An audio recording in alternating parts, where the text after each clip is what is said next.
जय हिंद फ्रेंड, कैसे हैं आप लोग? सब बढ़िया। आशा करते हैं कि आपकी पढ़ाई एकदम तंदुरुस्त चल रही होगी। तो आज शुरू करते हैं हिंदी का नया चैप्टर संधि, जो क्लास 10th और 12th में बहुत मार्जिन करता है। 8 से 10 सवाल हर साल आता है इससे। तो आज हम शुरू करते हैं संधि। तो सबसे पहले बताओ संधि होता क्या है? संधि मैंने होता है मिलना, जोड़। तो दो वर्णों के मेल से जो विकार उत्पन्न होता है, जो परिवर्तन होता है, उसी को संधि कहते हैं। मैंने संधि में होगा क्या कि दो को वर्ण मिलेगा। वर्ण तो हम पढ़ में किए इससे पहले कि वामन को वर्ण होता है। उस वामन वर्ण में से कोई दो वर्ण मिलेगा और उससे कोई तीसरा वर्ण बनेगा। दो वर्णों के मेल से जो तीसरा वर्ण बनेगा और वो तीसरा वर्ण किसी वर्ण में जाके मिल के संधि का निर्माण करेगा। ठीक है, जैसे हम एक एग्जाम्पल पढ़ लेते हैं। जैसे संधि क्या है लिख रहे हो आराम से, पहले संधि क्या है लिख लेते हैं। दो वर्णों के मेल से जो परिवर्तन होता है, परिवर्तन होता है उसे संधि कहते हैं। संधि कहते हैं। मैंने दो वर्ण मिलेगा, उससे कोई तीसरा वर्ण बनेगा परिवर्तन होके, उसको संधि कहेंगे। अब कैसे दो वर्ण मिलेगा, उससे परिवर्तन कैसे होगा वो देखते हैं। संधि जब भी होगा दो पदों में होगा। मैंने जैसे एग्जाम्पल लेते हैं उदाहरण में। जैसे एक है विद्या प्लस आलय। क्या है? विद्या मैंने विद्या समझ लो आप लोग, आलय मैंने घर होता है। ठीक है, तो संधि होगा जब भी होगा दो पद में होगा। जो पहले वाला पद होगा उसको प्रथम पद बोलेंगे। कौन सा पद बोलेंगे? प्रथम पद। और जो दूसरा पद है उसको या तो दूसरा पद बोलेंगे या तो उत्तर पद बोलेंगे। दोनों में से कोई नाम चलेगा। इसको बोलते हैं ऑफिशियल नेम है उत्तर पद। ठीक है, तो इसमें संधि होगा। तो इसमें तो ढेर सा वर्ण, इसमें मतलब बहुत सा वर्ण है, इसमें भी बहुत सा वर्ण है। तो कौन सा वर्ण में मेल होगा तो संधि बनेगा। तब प्रथम पद का अंतिम वर्ण और दूसरा पद का प्रथम वर्ण निकाल के मेल करेंगे। तब विद्या के प्रथम पद का अंतिम वर्ण क्या है? या हलंत वाला में से क्या निकलेगा? आ। तब विद्या का प्रथम पद का अंतिम वर्ण क्या निकला? आ। और आलय का दूसरा पद का प्रथम वर्ण क्या है? आ। आलय में तब प्रथम पद का अंतिम वर्ण आ और दूसरा पद का प्रथम वर्ण आ मिलके कोई तीसरा वर्ण बनाता है। तो इसमें आ प्लस आ मिलके क्या बनाएगा? आ। आई बात समझ में? और ई आ जो बना है वर्ण, वो उससे पहले वाला वर्ण में आके जुड़ जाएगा। तो बी तो पहले से था, अदर पहले से था। या में आ जुटेगा तब पूरा या बना देगा। और ये दोनों तो ऑलरेडी जुटा हुआ था पहले से, तब बचा खाली लय। तो यहाँ पे लय लिख दो, बन गया विद्यालय। वैसे बनेगा संधि। तो संधि दो पद में होगा। प्रथम पद का अंतिम वर्ण और दूसरा पद के प्रथम वर्ण मिलके कोई तीसरा वर्ण बनाएगा और उस तीसरा वर्ण उससे पहले वाला वर्ण में जाके जुड़ के वो पूरा वर्ण को जोड़ के पूरा संधि का निर्माण करता है। आई बात समझ में? और जैसे यहाँ पे विद्या प्लस आलय से बना क्या? विद्यालय। विद्यालय। और इसी विद्यालय को हम दो पद में तोड़ दिए, इसी को हम संधि विच्छेद बोलेंगे। क्या बोलेंगे? संधि विच्छेद। संधि विच्छेद बोलेंगे। मैंने संधि को दो पदों में, दो या दो से अधिक पदों में तोड़ना संधि विच्छेद कहलाएगा। और या दो या दो से अधिक पदों को एक पद में जोड़ना संधि कहलाएगा। आई बात समझ में? तो ये संधि की परिभाषा हुआ। ये संधि दो पद में होगा। प्रथम पद का अंतिम वर्ण दूसरा पद का प्रथम वर्ण मिलेगा और तीसरा वर्ण बनाएगा, उससे पहले वाला वर्ण में जुट के पूरा संधि का निर्माण करेगा। ये संधि हुआ। ठीक है, संधि तीन प्रकार के होता है हिंदी में। कितने प्रकार के?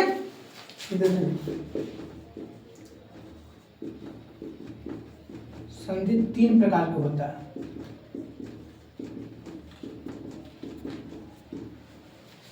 पहला है स्वर संधि, दूसरा व्यंजन संधि और तीसरा है विसर्ग संधि। विसर्ग संधि जो बहुत इंपॉर्टेंट है। तीनों संधि में ज्यादा इंपॉर्टेंट स्वर संधि है। इसके आगे 5 प्रकार बांट दिया गया है। पहला दीर्घ स्वर संधि, दूसरा गुण स्वर संधि, तीसरा वृद्धि स्वर संधि, चौथा यण स्वर संधि और पांचवा अयादी स्वर संधि। ठीक है, तो इन तीनों में सबसे ज्यादा इंपॉर्टेंट स्वर संधि है। इंपॉर्टेंट ये भी है, लेकिन इससे कम सवाल पूछते हैं। व्यंजन संधि का 10 गो नियम है वो पढ़ना है, और इसमें 5-7 गो नियम है वो पढ़ना है। लेकिन ज़्यादा इंपॉर्टेंट है, 80% सवाल इससे बनता है, स्वर संधि से, इसके 5 प्रकार से। इसके 5 प्रकार बारी बारी से भी पढ़ेंगे, ठीक है। तो शुरू करते हैं अभी दीर्घ संधि, ठीक है। चाहो तो आप स्क्रीनशॉट ले लो यहाँ से, मिटाते हैं आगे।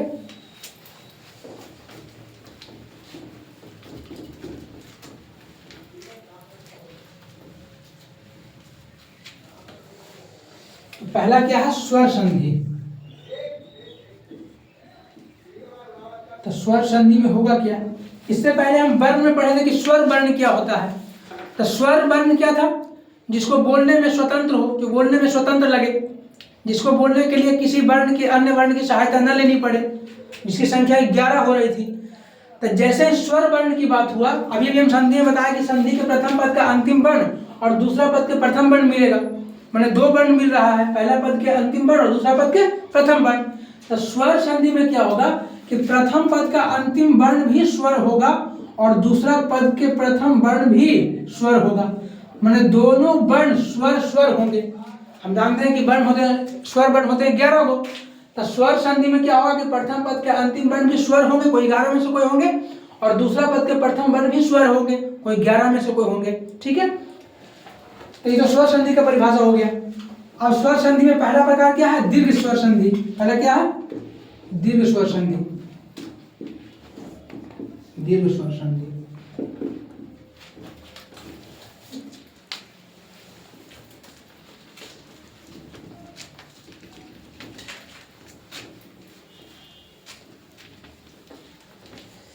दीर्घ स्वर संधि हम दीर्घ वर्ण पढ़े होंगे और ह्रस्व वर्ण पढ़े होंगे। जो वर्ण में 4 होते हैं ह्रस्व वर्ण, और बाकी जितने भी होते हैं दीर्घ वर्ण होते हैं। तो दीर्घ स्वर संधि में क्या होगा कि प्रथम पद का अंतिम वर्ण भी दीर्घ या ह्रस्व स्वर होगा, और उत्तर पद का प्रथम वर्ण भी दीर्घ या ह्रस्व स्वर होगा। जैसे प्रथम पद का अंतिम वर्ण अगर आ है और दूसरा पद के प्रथम वर्ण भी आ है, दोनों मिलकर आ बनेगा। प्रथम पद का अंतिम वर्ण आ और दूसरा पद के प्रथम वर्ण भी आ है, दोनों मिलकर भी आ बनेगा। प्रथम पद के अंतिम वर्ण आ और दूसरा पद के प्रथम वर्ण आ है तो भी आ बनेगा। प्रथम पद के अंतिम वर्ण आ और दूसरा पद के प्रथम वर्ण आ है तो भी आ बनेगा। ये तो आ के लेकर हुआ। ह्रस्व में ई भी आता है, तो छोटी वाली ई और छोटी वाली ई मिलकर बड़ी वाली ई बनेगा। बड़ी वाली ई और बड़ी वाली ई मिलकर बड़ी वाली ई बनेगा। बड़ी वाली ई और छोटी वाली ई मिलकर बड़ी वाली ई बनेगा। छोटी वाली ई और बड़ी वाली ई मिलकर भी बड़ी वाली ई बनेगा, ठीक है। ऊ के लिए होता है, ह्रस्व में एक ऊ होता है, तो छोटी वाली ऊ प्लस छोटी वाली ऊ मिलकर बड़ी वाली ऊ बनेगा। बड़ी वाली ऊ प्लस बड़ी वाली ऊ मिलकर बड़ी वाली ऊ बनेगा। छोटी वाली ऊ प्लस बड़ी वाली ऊ मिलकर बड़ी वाली ऊ प्लस छोटी वाली ऊ मिलकर भी बड़ी वाली ऊ बनेगा। छोटी वाली ऊ प्लस बड़ी वाली ऊ मिलकर भी बड़ी वाली ऊ बनेगा। बस दीर्घ स्वर संधि में इतना ही पढ़ना हमको, और एक एक तीनों पर एग्जाम्पल ले लेते हैं, बाकी समझ में आ जाएगा आपको। सबसे पहला लेते हैं क्या, आ को लेकर, ठीक है। तो इसमें लेते हैं एग्जाम्पल, जैसे एग्जाम्पल है विद्या प्लस आलय। क्या है, विद्या प्लस आलय, जो अभी हम लिए थे। चाहे आप दूसरा भी ले तो हिमालय ले सकते हो, हिम प्लस आलय। आप दूसरा भी ले सकते हो, हिम प्लस आलय ले सकते हो। हम जानते हैं कि संधि 2 पदों में होता है, प्रथम पद का अंतिम वर्ण और दूसरा पद के प्रथम वर्ण निकाल के जोड़ देंगे। तो प्रथम पद का अंतिम वर्ण निकालो, विद्या में प्रथम पद का अंतिम वर्ण क्या निकलेगा, आ निकलेगा। तो बी आधा द और या हलंत वाला में से क्या निकाल दिए, आ निकाल दिए, ठीक है। इधर कौन सी है, आले, तो आले लिख दिए। हम जानते हैं संधि होता है किसमें किसमें, प्रथम पद का अंतिम वर्ण और दूसरा पद के प्रथम वर्ण में। प्रथम पद का अंतिम वर्ण आ है, दूसरा पद के प्रथम वर्ण आ है। आ मिल के बनता है क्या, आ। अभी हम बताएं कि आ मिल के क्या बनता है, आ। और ई वाला आ उससे पहले वाला वर्ण में आके जुड़ जाएगा, तो यहाँ लिखते हैं। बी तो है तो बढ़िया था, आधा द है, और या में आ जुटेगा तो पूरा बड़ा वाला या बन जाएगा। और ये तो आ जुटे गया था, बचा खाली लय, तो यहाँ पे लय लिख दीजिए, बन गया कुछ विद्यालय। आई बात समझ में। 2 पदों में संधि हुई, प्रथम पद का अंतिम वर्ण निकला, दूसरा पद के प्रथम वर्ण निकला, दोनों मिलकर तीसरा वर्ण बनाया, और वो वर्ण उससे पहले वाला वर्ण में आके जुट गया, बाकी जो था उतार दिए, इसी को संधि बोलते हैं। ये तो आ का लेकर एग्जाम्पल हुआ।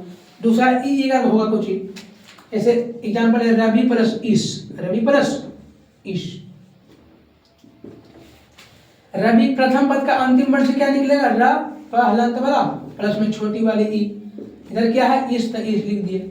हम जानते हैं संधि प्रथम पद के अंतिम वर्ण और दूसरा पद के प्रथम वर्ण में होता है, तो ई मिल के बड़ी वाली ई बनेगा, बड़ी वाली ई, और ई बड़ी वाली ई पहले वाला वर्ण में आके जुड़ेगा, तो रा तो पहले से था, बाद में जाके बड़ी वाली ई बनेगा तो बड़ी दीर्घ बी बनेगा, और सा तो ये था तो बन गया क्या रवीश। आई बात समझ में। और एक एग्जाम्पल लेते हैं ऊ को लेकर, इसमें क्या होगा, जैसे लेते हैं कुछ रघु प्लस उर्मी लेते हैं, रघु प्लस उर्मी, ठीक है। तो देखो यहाँ पे रा है घा हलंत वाला, इसमें से निकालते हैं कोची ऊ, इधर कोची है उर्मी। हम जानते हैं छोटी वाली ऊ मिलके बड़ी वाली ऊ बनता है, अभी तक है, तो यहाँ पे लिख देंगे बड़ी वाली ऊ और इसको इससे पहले वाला वर्ण मिला के जोड़ देंगे, तो बनेगा क्या र घा में बड़ी वाली ऊ बनेगा तो र दीर्घ घू, और बाकी अर्मी बना था तो अर्मी लिख दो, बन गया कोची रघुर्मी। आई बात समझ में। बस इतना ही पढ़ना है दीर्घ स्वर संधि में, चाहो तो आप स्क्रीनशॉट ले लो। तो दीर्घ संधि का एक ट्रिक बताते हैं आपको, जो पहचानने में आसानी होगा, कि जिस भी शब्द के बीच में दीर्घ वर्ण दिख जाए तो हम दीर्घ संधि कहेंगे उसको। जैसे रघुर्मी में दीर्घ ऊ दिख रहा है तो दीर्घ संधि होगा, रवीश में दीर्घ ई दिख रहा है तो दीर्घ संधि होगा, विद्यालय में दीर्घ आ दिख रहा है तो दीर्घ संधि होगा। बस इसका यही ट्रिक है कि जिस भी शब्द के मध्य में दीर्घ वर्ण दिखे तो उसको हम कहेंगे कि दीर्घ संधि है, ठीक है। तो दीर्घ संधि खत्म हो गया, अब दूसरा बढ़ते हैं गुण संधि के आगे, ठीक है।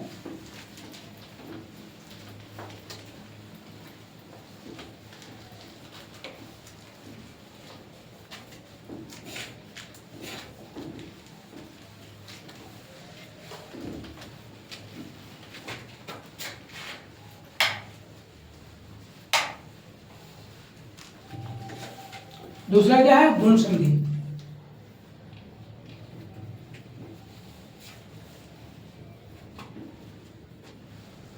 गुण संधि में क्या होगा कि प्रथम पद का अंतिम वर्ण आ और आ फिक्स रहेगा। हम जानते हैं कि संधि दो पद में होता है, प्रथम पद और उत्तर पद में। प्रथम पद का अंतिम वर्ण इसमें क्या होगा, फिक्स रहेगा, आ और आ और आ। और दूसरा पद का जो प्रथम वर्ण होगा वो 5 गो होगा, या तो ई होगा छोटी वाली ई बड़ी वाली ई, या ऊ होगा छोटी वाली ऊ और बड़ी वाली ऊ, या री होगा, ठीक है। बस इतना ही होगा गुण संधि में। ये तो मिलेगा लेकिन बनेगा क्या, अगर आ का मेल, अगर आ का मेल ई से हुआ तो बनेगा क्या तुमको, ए बनेगा। आ का मेल अगर ई से हुआ तो बनेगा क्या, ए। अगर आ का मेल ऊ से हुआ तो बनेगा क्या, ओ। अगर आ का मेल री से हुआ तब बनेगा क्या, आर बनेगा। क्या बनेगा, आर। जैसे देखो हम जानते हैं कि गुण संधि क्या होता है कि प्रथम पद का अंतिम वर्ण एकदम फिक्स रहेगा, आ और आ। उत्तर पद के प्रथम वर्ण भी फिक्स रहेगा 5 गो, ई ऊ और री। अगर आ का मेल ई से हुआ तो ए बनेगा, आ का मेल ऊ से हुआ तो ओ बनेगा, आ का मेल री से हुआ तो आर बनेगा, ठीक है। इसका ट्रिक भी यही होगा कि कोई भी शब्द के बीच में ए ओ आर दिख गया तो क्या होगा, गुण संधि होगा। जैसे एग्जांपल समझते हैं, इसको देखते हैं। हम लेते हैं राम प्लस इस, राम प्लस क्या लेते हैं, इस, ठीक है। हम जानते हैं कि संधि होता है प्रथम पद के अंतिम वर्ण और दूसरा पद के प्रथम वर्ण से। तब प्रथम पद का अंतिम वर्ण निकालो, राम में से प्रथम पद का अंतिम वर्ण निकालने तो क्या निकलेगा, आ निकलेगा। रात रात माँ हलंत वाला प्लस में क्या निकलेगा, इधर से आ निकलेगा। हम जानते हैं कि गुण संधि में प्रथम पद का अंतिम वर्ण फिक्स है, या तो आ होगा या तो आ होगा, तो प्रथम पद का अंतिम वर्ण यहाँ पे आ है। क्लियर यहाँ तक, ठीक है। और दूसरा पद के प्रथम वर्ण ये 5 में से होना चाहिए, या तो ई या तो ऊ या तो री होना चाहिए, तो यहाँ पे ई आया है। और हम जानते हैं कि जब आ के बाद अगर ई आया, ऐसे स्थिति में मेल हुआ तो ए बनेगा, तो यहाँ पे आ के बाद ई आया है और ऐसे स्थिति में मेल होकर क्या बनेगा, ए बनेगा। क्या बनेगा, ए बनेगा। और ई ए इससे पहले वाला वर्ण में आके जुड़ जाएगा, ठीक है। तो रा तो पहले से था, मा में हम ए जोड़ेंगे तो मे बन जाएगा, ठीक है। और यहाँ पे बचा क्या, सा, तो क्या बन गया, रामेश। आई बात समझ में। आ और ई मिल के ए बना और ए जाके माँ में जुड़ा मे बन गया, तब बाकी बचा था सा, अब यहाँ पे सा लिख दिए, बचा कुछ खाली, बन गया क्या, रमेश। आई बात समझ में? ठीक है, इसका एग्जाम्पल हुआ। अब इसका एग्जाम्पल लेते हैं, ठीक है। आ के बाद अगर उ हुआ तो ठीक है।